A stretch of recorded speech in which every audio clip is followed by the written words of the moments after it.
Es hora de que te vayas al asilo, mamá, dijo mi hijo. Sonreí y llamé a mi abogado. ¡Esto es una farsa!, gritó Claudia, con el rostro desfigurado por la rabia mientras agitaba los papeles en su mano. Permanecí sentada en mi sillón favorito, el de terciopelo azul que había comprado con Roberto hace más de 30 años. Mis manos descansaban tranquilas sobre mi regazo, aunque por dentro mi corazón latía con la fuerza de un tambor. El abogado Martínez, de pie a mi lado, mantenía una expresión impasible ante la explosión de mi nuera. «No es ninguna farsa, Claudia», respondí con una voz que sorprendentemente no tembló. «Es simplemente la consecuencia de vuestras acciones». Mi hijo Carlos permanecía de pie junto a la ventana, su rostro una mezcla de confusión y vergüenza. El sol de la tarde entraba oblicuo por las persianas, dibujando líneas doradas sobre la alfombra donde tantas veces él había jugado de niño. «No puedes hacer esto, Carlos, dile algo», chilló Claudia, buscando apoyo en mi hijo.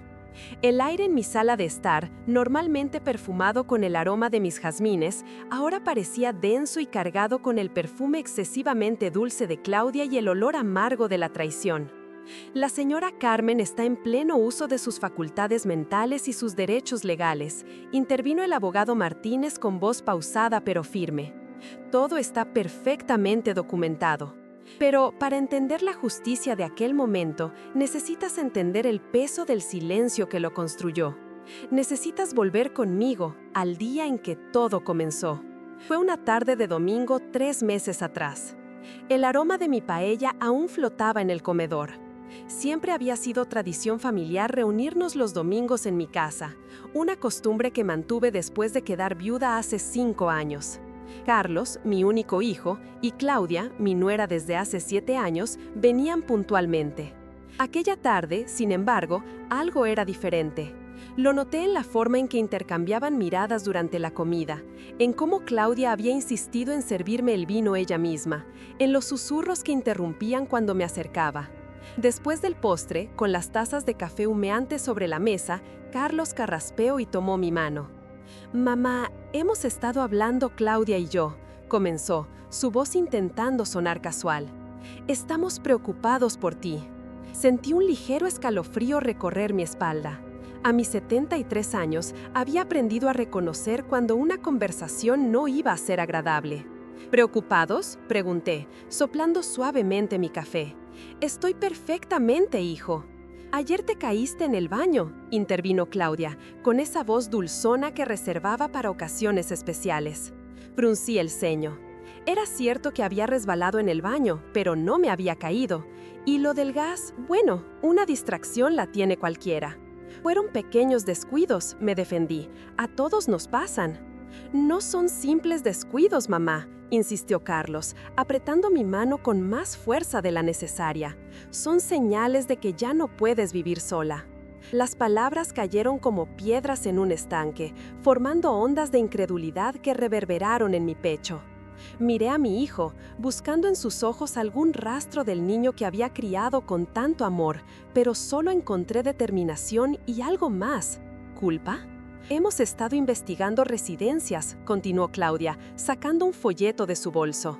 «La residencia Amanecer tiene excelentes instalaciones, te encantará». Mis manos comenzaron a temblar mientras hojeaba mecánicamente el folleto brillante. Un nudo se formó en mi garganta cuando vi las fotos de ancianos sonriendo artificialmente en sillones alineados frente a un televisor. «Es hora de que te vayas al asilo, mamá», dijo mi hijo, con firmeza como quien da una orden a un niño rebelde. «Es por tu propio bien». El café se enfrió en mi taza mientras ellos continuaban hablando de habitaciones individuales, actividades recreativas y atención médica.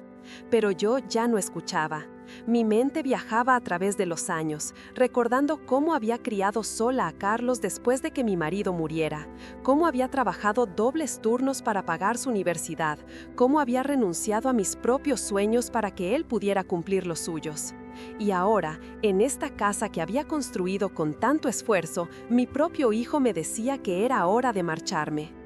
«Necesito pensarlo», logré articular finalmente, sorprendida de la calma en mi voz cuando por dentro sentía que me desmoronaba. No hay mucho que pensar, mamá, respondió Carlos, intercambiando una mirada con Claudia. Ya hemos pagado el depósito, te mudas el próximo mes. Fue en ese momento, al ver la satisfacción mal disimulada en el rostro de mi nuera, cuando entendí que esto no era sobre mi bienestar. Era sobre mi casa. Mi espaciosa casa, sin hipoteca, valorada en mucho más de lo que ellos podrían permitirse. Esa noche, después de que se marcharan, lloré como no lo había hecho en años. Lloré por la traición, por la soledad, por el miedo. Mis manos arrugadas acariciaron las paredes que habían sido testigos de tantas alegrías y penas. ¿Cómo podían arrebatarme todo esto con tanta facilidad? Las siguientes semanas fueron una procesión de indignidades. Claudia, casualmente, pasaba cada día, reorganizando mis armarios, preguntando por mis joyas, sugiriendo qué muebles podría guardarme. Carlos llamaba constantemente, preguntando si había reconsiderado la situación, como si hubiera algo que reconsiderar. Una tarde, mientras Claudia revisaba mis medicamentos en la cocina, la escuché hablar por teléfono. Sí, es una casa grande, podremos renovarla completamente después de que se vaya. No, no es problema, el médico es amigo de mi primo, firmará lo que sea necesario. El frío que sentí en ese momento no tenía nada que ver con mi edad. Era el frío de la certeza. No solo querían mi casa, querían declararme incapaz. Si algo de esto ya te ha ocurrido, comenta "yo entiendo" para que sepa que no estoy sola. Los días siguientes fueron una pesadilla de sonrisas falsas y fingida gratitud. Cada mañana me despertaba con el estómago encogido, preguntándome qué nuevo plan tramarían Carlos y Claudia para acelerar mi salida. «Mamá, ya empaqué tus álbumes de fotos», me dijo Carlos una tarde, entrando en mi habitación sin llamar, algo que nunca antes había hecho. «No te preocupes, los guardaremos bien». Asentí en silencio, observando cómo metía en cajas los recuerdos de toda mi vida. El tacto áspero de las sábanas bajo mis dedos me ancló a la realidad mientras respiraba profundamente para contener las lágrimas.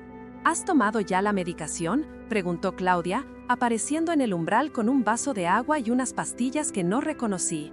«Ya me las tomé», mentí, evitando su mirada. «No, no lo has hecho. El doctor aumentó la dosis, ¿recuerdas?», insistió, acercándose con esa sonrisa condescendiente que había comenzado a usar conmigo. El olor de su perfume, demasiado dulce y penetrante, me provocó náuseas. O quizás fue el miedo. Porque en sus ojos vi algo que me heló la sangre. Determinación. La determinación de quien tiene un plan y no permitirá que nada lo estropee. Tomé las pastillas y fingí tragarlas, guardándolas bajo la lengua hasta que salió de la habitación. Luego las escupí en un pañuelo que guardé en el bolsillo de mi bata. El sabor amargo permaneció en mi boca, como un recordatorio de la traición. Esa noche, cuando la casa quedó en silencio, salí sigilosamente de mi habitación. El parqué crujió bajo mis pies descalzos mientras me dirigía al despacho que había sido de Roberto. La luna llena iluminaba el pasillo, proyectando sombras fantasmales sobre las fotografías familiares que aún colgaban en las paredes.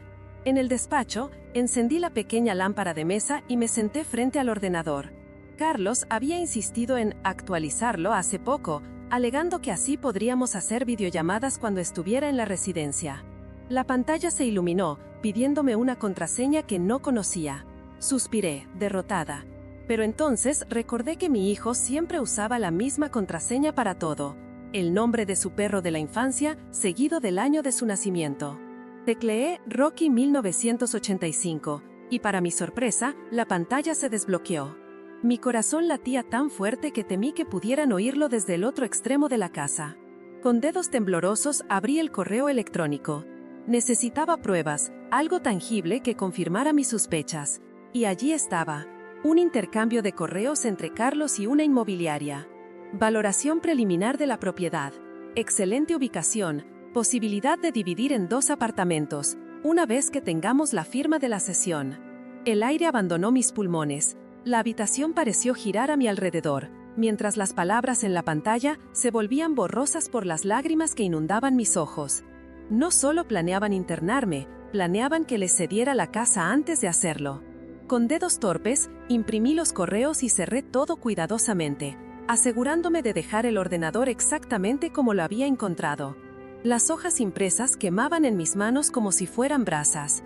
Regresé a mi habitación y escondí los documentos en el fondo de mi costurero, bajo bobinas de hilos y retales de tela que sabía que Claudia nunca tocaría.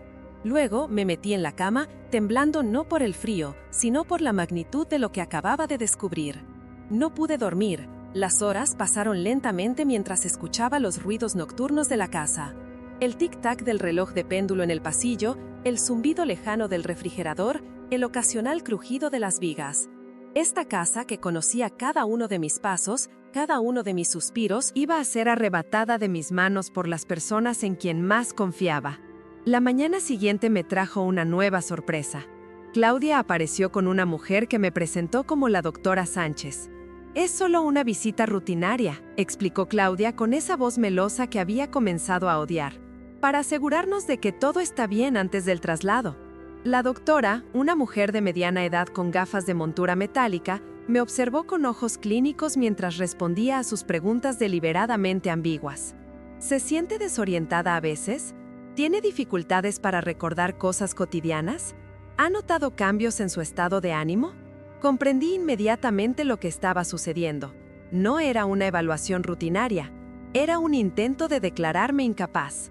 Respondí con cuidado, midiendo cada palabra, manteniendo mi voz firme a pesar del miedo que me atenazaba el estómago. La doctora tomaba notas en una tablet, asintiendo ocasionalmente, mientras Claudia permanecía de pie junto a la ventana, observándonos con una sonrisa de satisfacción. Cuando la doctora terminó, pidió hablar a solas con Claudia. Las vi cuchichear en el pasillo, y aunque no podía escuchar sus palabras, la expresión contrariada de mi nuera me dio un pequeño destello de esperanza. Tal vez la doctora había visto a través de su plan. Esa noche, mientras fingía tomar la sopa que Claudia había preparado, escuché fragmentos de una conversación acalorada en la cocina. «No es suficiente, necesitamos más tiempo». La voz de Claudia sonaba frustrada. «La vieja es más astuta de lo que pensábamos». «No podemos esperar más», respondió Carlos, su voz teñida de impaciencia. «El comprador quiere una respuesta la próxima semana». «Pero la maldita doctora se niega a firmar el informe ahora. Dice que necesita más sesiones». El cucharón que sostenía se me cayó de las manos, salpicando sopa sobre el mantel. No fue un accidente. Necesitaba alertarlos de mi presencia antes de que dijeran algo aún más incriminatorio. Carlos apareció en el comedor, con el rostro tenso y la preocupación dibujada en sus ojos. «¿Estás bien, mamá?» «Se me resbaló la cuchara», respondí con una sonrisa temblorosa. Estos viejos dedos ya no son lo que eran. Por primera vez, agradecí que esperaran que actuara como una anciana débil y confusa. Me dio la perfecta cobertura para lo que debía hacer a continuación. Esa noche, cuando todos dormían, tomé mi viejo teléfono móvil y marqué un número que no había usado en años. Tras varios tonos, una voz adormilada respondió. «¿Quién demonios llama a estas horas?» «Diego, soy Carmen Vidal. Necesito tu ayuda». Diego Martínez había sido el abogado de Roberto durante años y después de su muerte me había ayudado con todos los trámites de la herencia. Era un hombre honesto y directo, de esos que ya no abundan. «¿Carmen? ¿Qué ocurre?» Su voz se tornó alerta inmediatamente. «No puedo hablar mucho tiempo», susurré, con el corazón martillando contra mis costillas. «Mi hijo y mi nuera están intentando declararme incapaz para quedarse con mi casa. Necesito tu ayuda». El silencio al otro lado de la línea me pareció eterno. «Dime dónde y cuándo, y estaré allí», respondió finalmente. Mientras colgaba, sentí algo que no había experimentado en semanas: esperanza. La esperanza se mezclaba con un sentimiento más primitivo, más poderoso: rabia. Una rabia ardiente que encendía mis venas y despejaba la niebla de miedo y confusión.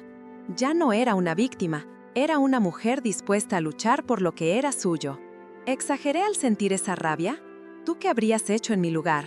La mañana siguiente me levanté con una determinación que no sentía desde hacía años. El peso de la traición aún oprimía mi pecho, pero ahora tenía un propósito, un plan. El primer rayo de sol que se coló por las cortinas me encontró ya vestida, con mi mejor conjunto, un traje azul marino que reservaba para ocasiones especiales. ¿Vas a alguna parte, mamá?, preguntó Carlos sorprendido al verme en la cocina preparando mi propio café. Sentí el aroma intenso del café recién hecho inundar mis fosas nasales dándome fuerzas para lo que vendría. Pensé en visitar a Pilar, mentí con una naturalidad que me sorprendió. ¿Quieres que te lleve?, ofreció, con ese tono condescendiente que había comenzado a usar conmigo. No es necesario, tomaré un taxi. La confusión cruzó su rostro. Era evidente que no encajaba en sus planes que su madre senil saliera sola de casa. No creo que sea buena idea, últimamente estás algo desorientada, insistió, acercándose para tocar mi brazo con fingida preocupación. El contacto me provocó un escalofrío de repulsión que logré disimular tras una sonrisa. Estaré bien, es solo una visita corta. Antes de que pudiera protestar más, el timbre sonó. Claudia apareció en la cocina con el ceño fruncido. ¿Esperas a alguien? Debe ser el taxi, respondí tomando mi bolso y dirigiéndome hacia la puerta. No era un taxi, por supuesto.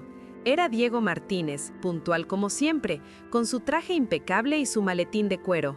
«Buenos días, Carmen», saludó con formalidad. ¿Lista para nuestra cita? La expresión de Carlos y Claudia habría sido cómica en otras circunstancias, una mezcla de sorpresa, confusión y, lo que me dio más satisfacción, miedo. «¿Quién es usted?», exigió saber Claudia, interponiéndose entre nosotros. «Diego Martínez, abogado», se presentó él, extendiendo una tarjeta profesional. «La señora Vidal tiene una consulta programada conmigo esta mañana». «Mi madre no necesita un abogado», intervino Carlos rápidamente. «Debe haber algún malentendido». Sentí sus ojos clavados en mí, buscando signos de la confusión que esperaba encontrar. «¿Por qué esperar?», respondió con Diego, tomándome de la mano. El silencio que siguió fue tan denso que casi podía tocarse. Podía ver la mente de Carlos trabajando a toda velocidad, recalculando, intentando entender qué estaba pasando. «Volveré para la comida», anuncié, tomando el brazo que Diego me ofrecía. Salimos de la casa sin más explicaciones. Una vez en su coche, dejé escapar un largo suspiro, como si hubiera estado conteniendo la respiración durante semanas. «Parece que llegué justo a tiempo», comentó Diego mientras arrancaba. «Tienes una cara terrible, Carmen». Solté una carcajada que sonó extraña incluso para mis propios oídos. No recordaba la última vez que había reído. «Tú siempre tan galante, Diego». Su despacho estaba exactamente como lo recordaba, sobrio, funcional, con vistas a un pequeño parque donde los árboles comenzaban a vestirse con los colores del otoño. El cuero de la silla crujió bajo mi peso mientras me sentaba frente a su escritorio de roble. Durante las siguientes 2 horas le conté todo. Los correos electrónicos, las conversaciones a escondidas, las pastillas sospechosas, la visita de la doctora. Diego tomaba notas meticulosamente, interrumpiendo solo para hacer preguntas precisas. Cuando terminó, se quitó las gafas y se frotó el puente de la nariz, un gesto que recordaba de años atrás, cuando discutía casos complicados con Roberto. «Esto es grave, Carmen. Están bordeando lo criminal». El nudo en mi estómago se apretó aún más. «¿Puedes ayudarme?» «Puedo hacer más que eso», respondió, con un brillo de determinación en sus ojos cansados. «Puedo asegurarme de que paguen por esto». Los días siguientes transcurrieron en una extraña dualidad. En casa, seguía interpretando el papel de la madre confundida y resignada, aceptando las pastillas que ahora escondía bajo la lengua y escupía en cuanto podía, permitiendo que continuaran empacando mis pertenencias, fingiendo no notar cómo Claudia ya medía las ventanas para nuevas cortinas. Pero cada mañana, con la excusa de visitar a amigos o hacer recados, me reunía con Diego en lugares discretos para construir nuestro caso. «Necesitamos pruebas sólidas», me explicó, durante uno de nuestros encuentros en una cafetería alejada de mi barrio. Correos electrónicos, grabaciones, testigos. El café entre mis manos se enfriaba mientras digería sus palabras. «¿Sugieres que espíe a mi propio hijo?» Diego me miró con compasión, pero su voz fue firme cuando respondió. «Sugiero que te defiendas de quienes intentan despojarte de tu dignidad y tu patrimonio».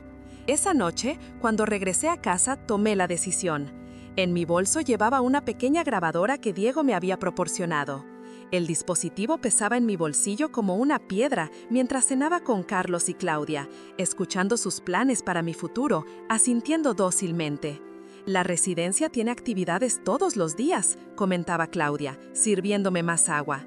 «Y podremos visitarte los fines de semana», añadió Carlos sin mirarme a los ojos. La grabadora captó cada palabra, cada mentira. Y siguió haciéndolo durante los días siguientes. Grabé a Claudia hablando por teléfono con la inmobiliaria, a Carlos discutiendo con el médico que se resistía a firmar mi incapacitación, sus conversaciones cuando creían que estaba dormida. También visité a un médico independiente recomendado por Diego, que certificó mi plena capacidad mental. Me sometí a pruebas neurológicas, evaluaciones psicológicas, cualquier cosa que pudiera demostrar que estaba en pleno uso de mis facultades. Mientras tanto, Diego trabajaba en los aspectos legales. Modificamos mi testamento para incluir cláusulas específicas que protegieran mi patrimonio en caso de que intentaran declararme incapaz. Establecimos un fideicomiso que entraría en vigor si intentaran internarme contra mi voluntad. Preparamos una denuncia por intento de estafa que presentaríamos en el momento adecuado. Una tarde, mientras revisábamos documentos en su despacho, Diego me miró con curiosidad. «Hay algo que no entiendo, Carmen. Con todas las pruebas que tenemos, podríamos detenerlo ahora mismo. ¿Por qué esperar?» El sol del atardecer dibujaba sombras alargados en las paredes. Respiré hondo, sintiendo el olor a papel y tinta que siempre asociaba con los asuntos serios. «Porque quiero que sientan lo que yo sentí», confesé, sorprendida por la dureza en mi propia voz. «Quiero que estén completamente seguros de su victoria antes de que todo se desmorone». Diego me observó largamente, como si me viera por primera vez. «La dulce Carmen Vidal resultó tener garras», comentó con una media sonrisa. «Siempre las tuve, Diego, solo que ahora tengo razones para usarlas». Los preparativos continuaron. Diego contactó con una fundación benéfica dedicada a ayudar a ancianos en situación de vulnerabilidad. Si Carlos y Claudia persistían en su plan, mi casa no pasaría a sus manos, sino a la fundación. La ironía de la situación no se me escapaba. Mientras tanto, en casa, la fecha de mi traslado se acercaba. Habían fijado el día. El próximo martes me llevarían a la residencia. El lunes por la tarde vendrían a buscar mis últimas pertenencias. «Solo necesitas llevar lo esencial», me explicó Claudia repasando una lista que había preparado. «El resto podemos guardarlo o donarlo». Sus ojos brillaron al mencionar mis joyas, las piezas de plata que había heredado de mi madre, los cuadros que adornaban las paredes. Ya lo veía todo como suyo. La última pieza de nuestro plan se puso en marcha 3 días antes de la fecha programada para mi traslado. Diego presentó una solicitud de medidas cautelares ante el juez, basándose en las pruebas que habíamos recopilado. Al mismo tiempo, cambié las cerraduras de la casa mientras Carlos y Claudia estaban fuera, trabajando. El cerrajero, un hombre mayor con manos callosas que olían a metal y aceite, me miró con comprensión cuando le expliqué que había perdido mis llaves y temía que alguien pudiera usarlas. «No se preocupe, señora», me aseguró mientras instalaba las nuevas cerraduras. «Con estas, solo entrará quien usted quiera». Esa noche, dormí profundamente por primera vez en meses. Al día siguiente, todo estaría listo para el confrontamiento final. Si fueras tú, ¿habrías tenido el coraje de ir tan lejos por la verdad? La mañana del lunes amaneció con un cielo despejado y un sol brillante que parecía burlarse de la tormenta que se avecinaba. Me desperté antes del alba, cuando la casa aún dormía y las sombras se aferraban a los rincones. Durante unos instantes, tumbada en mi cama, dudé. ¿Estaba llevando las cosas demasiado lejos? ¿No sería más fácil ceder? ¿Marcharme silenciosamente? ¿Evitar el enfrentamiento? El peso de los años pareció caer sobre mis hombros con más fuerza que nunca. Sentí el tacto áspero de las sábanas bajo mis dedos. Escuché el latido de mi corazón retumbando en mis oídos. «No», me dije a mí misma. Esta casa era el fruto de toda una vida de trabajo.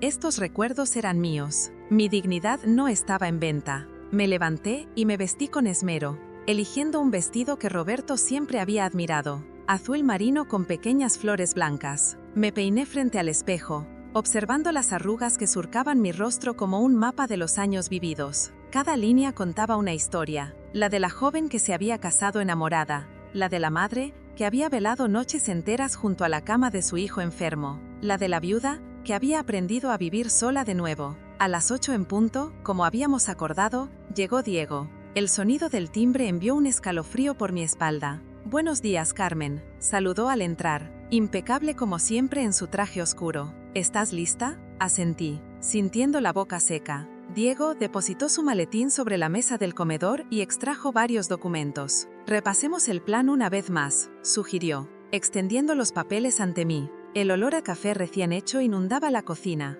Lo había preparado especialmente fuerte esa mañana. Necesitaba estar plenamente alerta. Carlos y Claudia llegarán a las 10, recité, sintiendo las palabras ásperas en mi garganta. Vendrán con el camión de la mudanza y con los papeles para que firme la cesión de la casa. Diego asintió, sus ojos fijos en los míos. Y entonces aparecerá el notario que ellos han arreglado. Un amigo de la familia de Claudia que está dispuesto a certificar cualquier documento, incluso si la firmante está supuestamente incapacitada. La ironía me arrancó una sonrisa amarga. Y mientras tanto, estarán esperando fuera. La policía, con la denuncia que presentamos ayer, y el verdadero notario, con los documentos que protegen tu patrimonio, completó Diego. Solo necesitamos que confiesen sus intenciones claramente, preferiblemente, delante del notario corrupto. La grabadora estará encendida en todo momento. Respiré hondo, sintiendo cómo el aire llenaba mis pulmones. El reloj de pared marcaba las 9, una hora más. ¿Y si sospechan algo?, pregunté, expresando la duda que me había atormentado durante días. Diego tomó mis manos entre las suyas. Sus palmas eran cálidas y reconfortantes. No lo harán. Creen que eres una anciana confundida y desesperada. Ese es su error, y vamos a aprovecharlo. Las siguientes horas transcurrieron en un extraño estado de calma tensa. Diego se escondió en el estudio, desde donde podría escuchar toda la conversación gracias a la puerta entreabierta. Yo me senté en mi sillón favorito, con la grabadora oculta en el bolsillo de mi vestido y esperé. A las 10:05 el timbre sonó. El momento había llegado. Respiré profundamente una última vez y me dirigí a la puerta con pasos deliberadamente lentos. Al abrir, me encontré con Carlos y Claudia, ambos con sonrisas tan falsas que casi me dieron ganas de reír. «¡Mamá!», exclamó Carlos, inclinándose para besarme en la mejilla. ¿Estás lista para el gran día? Su aliento olía a menta, probablemente para disimular el whisky que sabía que bebía por las mañanas últimamente. Sentí su mano en mi brazo, apretando con más fuerza de la necesaria, como si temiera que fuera a escapar. «Tan lista como puedo estar», respondí, dejándoles entrar. Claudia entró tras él, cargada con carpetas y papeles. Llevaba un traje sastre color beige que nunca le había visto antes. Parecía vestida para una ocasión especial. Supongo que, para ella, lo era. «¡Qué bonito día hace!», comentó con esa voz empalagosa que reservaba para mí. «Perfecto para nuevos comienzos». Les conduje al salón donde les ofrecí café que ya tenía preparado. Ambos aceptaron, intercambiando miradas que pretendían ser discretas. Podía leer su impaciencia, su ansiedad por terminar con todo esto lo antes posible. «El camión de la mudanza llegará en cualquier momento», informó Carlos, consultando su reloj. «Y Javier, el notario, también está en camino». «¿Notario?», pregunté, fingiendo sorpresa. «No mencionaste nada sobre un notario». Claudia se apresuró a intervenir, colocando su mano sobre la mía en un gesto que pretendía ser tranquilizador. «Es solo una formalidad, mamá, para los papeles de la residencia y algunos documentos que necesitamos que firmes». «¿Qué documentos?», insistí, manteniendo mi expresión inocente. Carlos y Claudia intercambiaron otra mirada. «Nada importante», respondió Carlos, con un tono despreocupado que no encajaba con la tensión de su mandíbula. «Solo la cesión temporal de la casa mientras estés en la residencia». «Oh, entiendo», asentí, bajando la mirada como si reflexionara. «¿Y esa cesión significa que la casa seguirá siendo mía?». Otro intercambio de miradas. Casi podía oír los engranajes girando en sus cabezas, calculando cuánto podían revelar sin despertar mis sospechas. «Por supuesto, mamá», afirmó Carlos con una sonrisa tensa. «Solo es una medida preventiva». En ese momento, el timbre sonó nuevamente. Claudia saltó prácticamente de su asiento para abrir la puerta. Regresó acompañada por un hombre de mediana edad con un maletín similar al de Diego. «El notario corrupto», supuse. «Señora Vidal, encantado de conocerla», saludó con una sonrisa que no alcanzaba sus ojos. «Soy Javier Montes, notario. Estoy aquí para ayudarla con algunos trámites sencillos».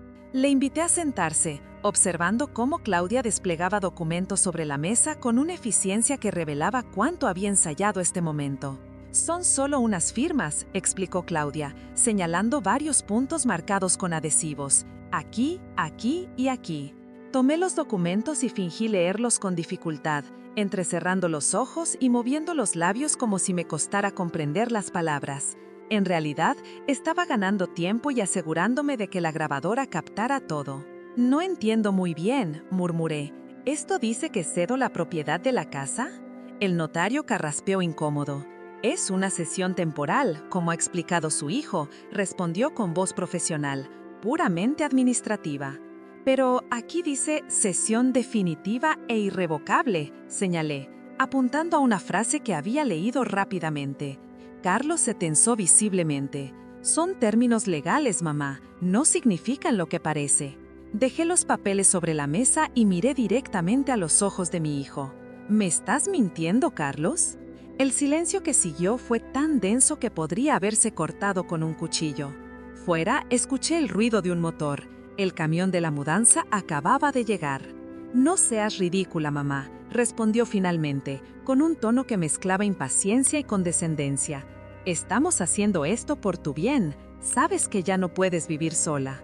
«¿Y por eso necesitan que les regale mi casa?», insistí, sintiendo cómo la rabia contenida durante meses amenazaba con desbordarse. Claudia intervino rápidamente, su voz dulce contrastando con la dureza de sus ojos. «No estás pensando con claridad, mamá», dijo, usando ese apelativo que tanto odiaba. «Por eso necesitamos ocuparnos de todo. Por eso el doctor Mendoza firmó». Se interrumpió de golpe, dándose cuenta demasiado tarde de lo que estaba revelando. «¿El doctor Mendoza firmó qué exactamente?», pregunté. Manteniendo mi voz tranquila a pesar del tumulto en mi interior, Carlos lanzó a Claudia una mirada asesina antes de intentar reconducir la situación. «Mamá, esto no es necesario, solo firma los papeles y podremos llevarte a un lugar donde estarás mejor atendida». «No voy a firmar nada hasta que me digas qué firmó el doctor Mendoza», insistí. El notario comenzó a moverse incómodamente en su asiento, claramente deseando estar en cualquier otro lugar. «Quizás deberíamos dejarlo para otro momento», sugirió, haciendo ademán de recoger los documentos. «No», exclamó Claudia con más fuerza de la necesaria. «Tiene que ser hoy, el comprador espera». Se interrumpió nuevamente, horrorizada por su desliz. «¿Comprador?», repetí, sintiendo una extraña calma. «¿Qué comprador, Claudia?». El rostro de mi nuera palideció. Carlos se puso de pie, su expresión fluctuando entre la rabia y el pánico.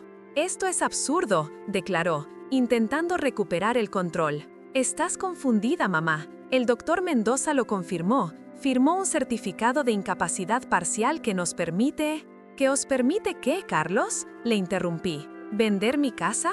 ¿Internarme contra mi voluntad? ¿Robarme todo lo que he construido en mi vida?». El silencio que siguió fue como la calma antes de la tormenta. Podía ver la sorpresa en sus rostros, la confusión al ver que la anciana dócil y confusa que esperaban se había transformado en algo completamente diferente. «No sabes lo que estás diciendo», murmuró Carlos finalmente, pero su voz carecía de convicción. Me puse de pie lentamente, sintiendo una fuerza que no había experimentado en años. «Sé exactamente lo que estoy diciendo, hijo, y también sé exactamente lo que habéis estado planeando». En ese momento el timbre sonó por tercera vez. Todos nos quedamos inmóviles, como actores en una obra cuyo guión acaba de cambiar inesperadamente. La armadilla estaba lista. Respiré hondo y esperé el sonido de la llave en la cerradura. «Comenta aquí lo que crees que va a pasar». La puerta no se abrió. En su lugar, el timbre sonó de nuevo, más insistente esta vez. Claudia y Carlos intercambiaron miradas de confusión.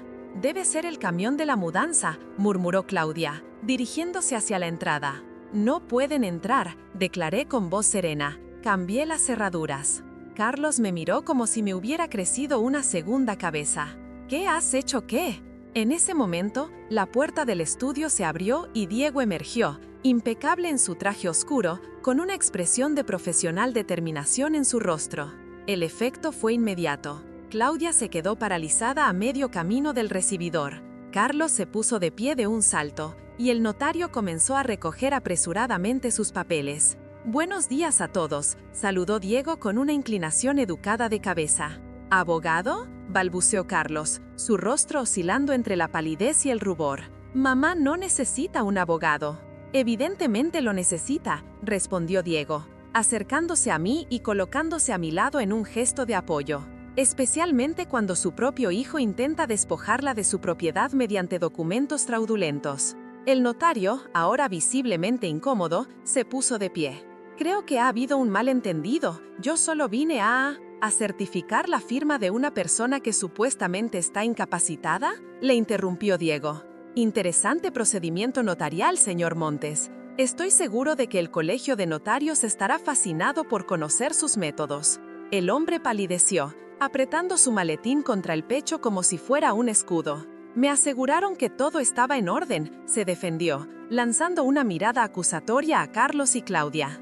El timbre sonó por tercera vez, y esta vez fui yo quien se dirigió a abrir. Al otro lado, encontré a 2 agentes de policía y a una mujer de mediana edad con expresión seria y un maletín.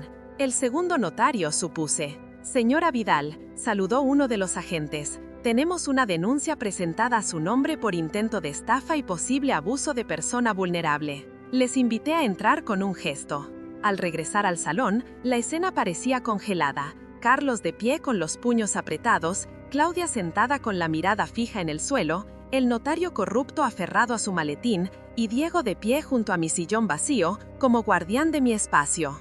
«Esto es una farsa», gritó Claudia, poniéndose de pie de un salto cuando vio entrar a los policías. Exactamente las palabras con las que había comenzado todo, en mi recuerdo del futuro que ahora se hacía presente. Sentí una extraña satisfacción al ver cómo la predicción se cumplía. «No es ninguna farsa, Claudia», respondí con calma, sacando la grabadora del bolsillo de mi vestido. Lo que siguió fue un torbellino de actividad. La policía tomó declaración a todos los presentes. La notaria legítima revisó horrorizada los documentos fraudulentos que Claudia y Carlos habían preparado. Diego presentó las pruebas que habíamos recopilado meticulosamente: las grabaciones, los correos electrónicos impresos, el falso certificado médico que habían obtenido, los mensajes intercambiados con el supuesto comprador de mi casa. Carlos permaneció en silencio la mayor parte del tiempo, su rostro una máscara de rabia contenida. Claudia alternaba entre negarlo todo con vehemencia y acusarme de manipulación. «Ella no está bien», insistía, señalándome con dedo acusador. «El doctor Mendoza lo certificó». Curiosamente, intervino Diego, tenemos también una evaluación médica completa de la señora Vidal realizada hace 3 días por un equipo de especialistas independientes. Según ellos, goza de plena capacidad mental. El salón de mi casa, que había sido testigo de tantas celebraciones familiares, de tantos momentos de alegría compartida, se había convertido en el escenario de la desintegración final de lo que una vez fue una familia. El sol de la tarde entraba oblicuo por las ventanas, iluminando motas de polvo que danzaban en el aire, ajenas al drama humano que se desarrollaba. Cuando finalmente los policías se llevaron a Carlos y Claudia para tomarles declaración formal en la comisaría, me quedé sola con Diego y la notaria. El camión de la mudanza hacía tiempo que se había marchado, y con él los planes de mi hijo y mi nuera. «¿Estás bien?», preguntó Diego, sentándose a mi lado en el sofá. Contemplé la habitación, mis ojos deteniéndose en las fotografías familiares que aún adornaban las paredes. Carlos de niño, sonriendo con un diente menos. Carlos adolescente en su graduación. Carlos el día de su boda con Claudia, ambos radiantes de felicidad. «No», respondí con sinceridad, «no estoy bien, pero lo estaré». La notaria nos dejó poco después, tras formalizar los documentos que aseguraban que mi propiedad quedaba protegida contra cualquier intento futuro de apropiación indebida.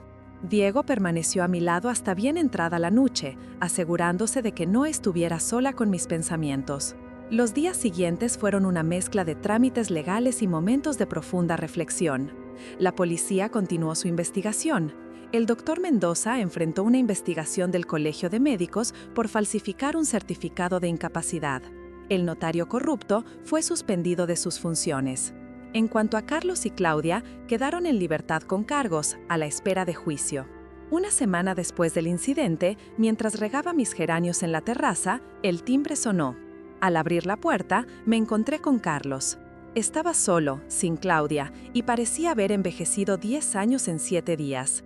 Tenía ojeras profundas y su postura era la de un hombre derrotado. Mamá, murmuró, sin atreverse a mirarme directamente a los ojos. Le dejé entrar en silencio. Nos sentamos en la cocina, el lugar donde siempre habíamos tenido nuestras conversaciones más honestas cuando él era niño. Lo siento, dijo finalmente, su voz apenas un susurro. No sé cómo pudimos. Se interrumpió, incapaz de completar la frase. Yo no dije nada. No había nada que pudiera decir para hacer menos doloroso este momento. Claudia me ha dejado, continuó tras un largo silencio. Dice que no puede soportar la vergüenza, que todo esto fue idea mía. No me sorprendió. Claudia siempre había sido hábil eludiendo responsabilidades. ¿Era idea tuya?, pregunté simplemente. Carlos levantó la mirada por primera vez, sus ojos enrojecidos encontrándose con los míos. No lo sé, mamá.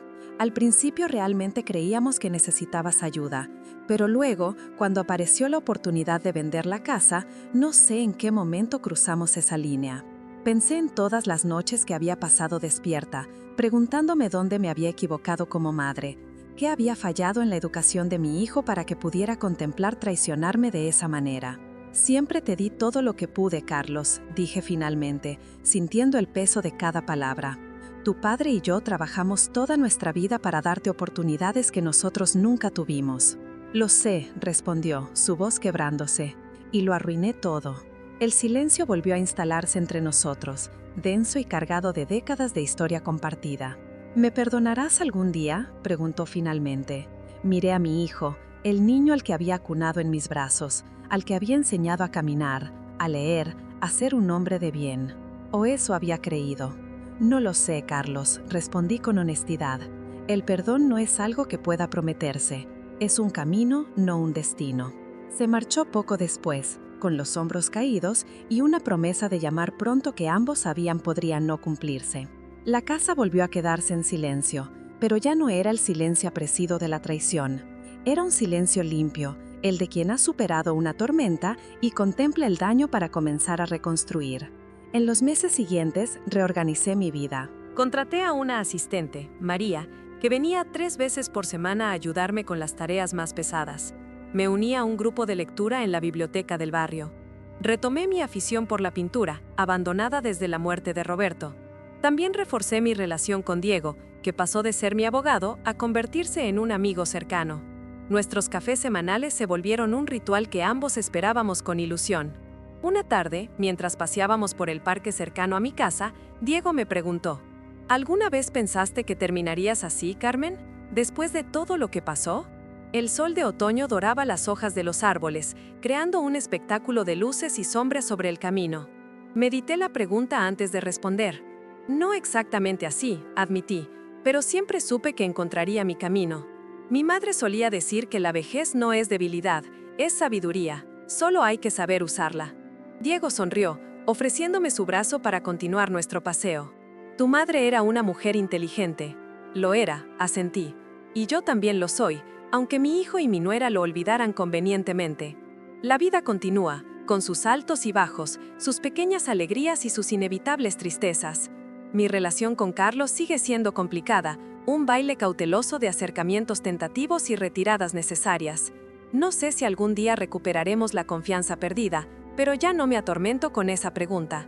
He aprendido que la edad puede hacer que los demás te subestimen, que te vean como alguien débil o manipulable, pero también he descubierto que esa misma edad trae consigo una fortaleza interior que pocos jóvenes poseen: la capacidad de contemplar el panorama completo, de entender que incluso los golpes más dolorosos forman parte de un tapiz más amplio.